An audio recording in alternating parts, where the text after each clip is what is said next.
గారికి కాంగ్రెస్ ప్రభుత్వంలో ఎలాంటి పోస్ట్ పదవి ఇవ్వనందుకు ఇట్లా వ్యతిరేకంగా మాట్లాడుతున్నారు అని చాలా మంది అనుకుంటున్నారు. ఇది ఎంతవరకు వాస్తవం అసలు?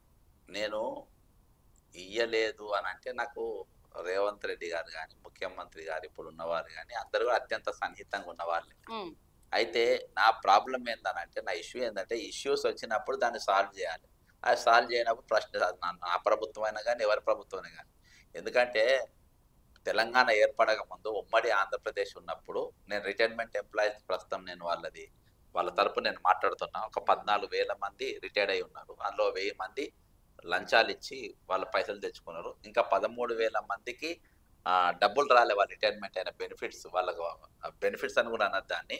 పెండింగ్ బిల్స్ బకాయిలు రాలే. అందులో 26 మంది చనిపోయారు. వాళ్ళ తరపు నేను వాళ్ళు ఏమంటారు తెలుసా?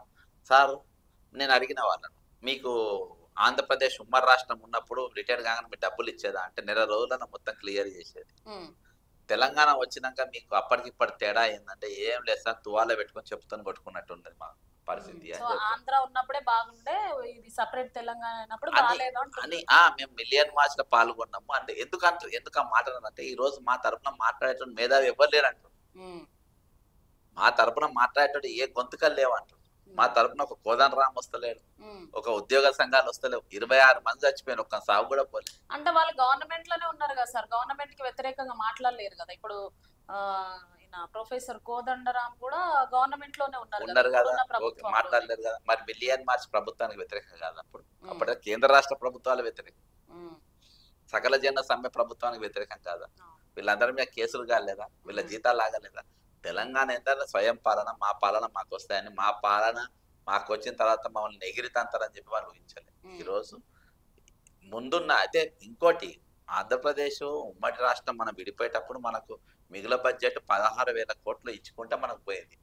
ఈరోజు దాదాపు 7 లక్షల కోట్ల అప్పుకు చేరువుగా మనం ఉన్నాం. సాధించింది ఏంటి? నిరుద్యోగం పట్టినాం. ఈరోజు రిటైర్మెంట్ ఎంప్లాయీస్ పైసలు ఇస్తాను, ప్లస్ మన ఇందిరమ్మ ఇండ్లు కానీ ఏవి కానీ ఇల్లు ఇచ్చలేని పరిస్థితి, భూములు పంచలేని పరిస్థితి. ఈరోజు ఇన్ని జరుగుతూ ఉన్నాయి. స్వయం ఉపాధి ఇవ్వలేని పరిస్థితి, మ్యాచింగ్ గ్రాంట్స్ ఇవ్వలేని పరిస్థితి.